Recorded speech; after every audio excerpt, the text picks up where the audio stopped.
మహేష్ బాబు మీద ED rights జరిగినాయి కదండి, ఏంటి అది అన్న తప్పు జరిగిందని అనిపిస్తుంది? ఆయన అసలు క్లీన్గా ఉంటాడు, కంట్రవర్సీకి దూరంగా ఉంటాడు అన్న. ముఖ్యంగా చెప్పాలంటే అన్న, మహేష్ బాబు గారు అయితే ఒక మంచి హీరో.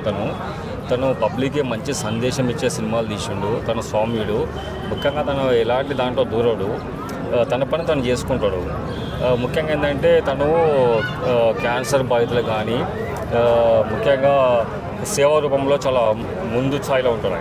తను సేవ చేసింది కూడా తను చెప్పడు, తనకి ఎవరికి సమాచారం ఇవ్వడు, చేసిన వాళ్ళే చెప్తాడు. మహేష్ బాబు ఇట్లా క్యాన్సర్ బాధితులకు ఇట్లా హార్ట్ ఆపరేషన్ చేయించిండు, ఇట్లా సహాయం చేసిన చూసిన వాళ్ళే చెప్తారు. ఈడీ ఈరోజు నోటీసులు ఇచ్చిందంటే అక్కడ నేనైతే అనుకుంటున్నా మహేష్ బాబు ఇలాంటి తప్పు చేయడు.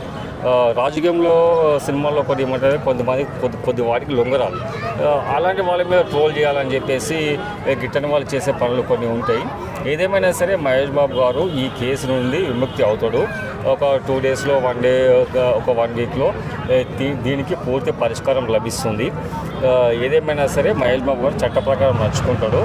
తను లాయర్ని పెట్టుకొని లేదా ఇంకా వేరే రూపంలో ఈ కేసులో తను ఉండడు, తను లేడని చెప్పి నిరూపించుకుంటాడు. ఒకవేళ తను ఉన్నా సరే ఇది ఏ విధంగా జరిగింది, ఎట్లా జరిగింది అనేది సంజాయిషి ఇస్తాడు. ఈ కేసు నుండి తను పూర్తిగా విముక్తి అవుతాడు.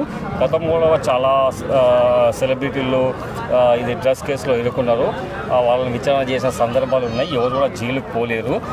ఇది ఒట్టి ఊహాగానాలు. మహేష్ బాబు జైలుకి వెళ్తాడు, తను శిక్ష పడుతుంది, అవన్నీ ఊహాగానాలు. మహేష్ బాబుకి ఇలాంటిది ఏమి కాదు. తను ఈ కేసు నుండి బయటపడుతున్న పూర్తి సంపూర్ణ పరిపూర్ణ విశ్వాసం నాకు ఉంది.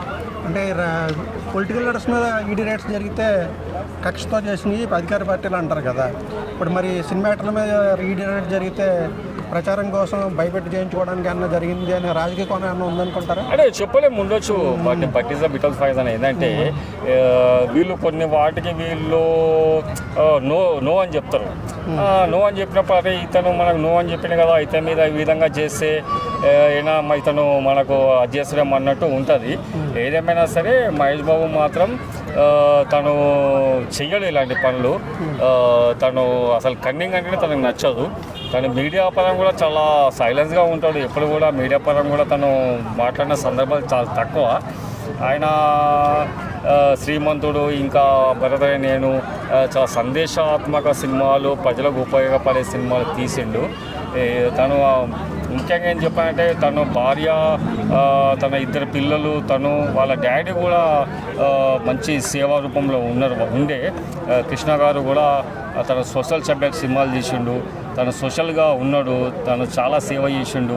తను రాజకీయంలో కూడా వచ్చి ఎంపీ గెలిచిన సందర్భాలు ఉన్నాయి. ఎంపీ గెలిచిన తర్వాత కొన్ని రోజులు తను మళ్ళీ పార్టీకి దూరం అయ్యిండు. తను పిల్లలకు చెప్పిండు, రాజకీయంలో మీరు జోలికి వెళ్ళొద్దు, మీరు సినిమాలు చేసుకోండి, మీరు సినిమా ద్వారా మీరు ప్రజలకు సేవ చేయండి అని చెప్పిండు.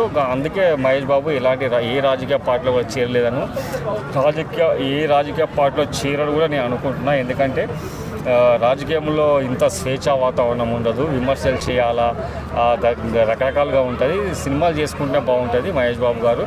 ఏదేమైనా సరే మహేష్ బాబు గారు మాత్రం ఈ కేసు నుండి విముక్తి అవుతాడు, ఏమీ జరగదని నేను కోరుతాను. Thank you.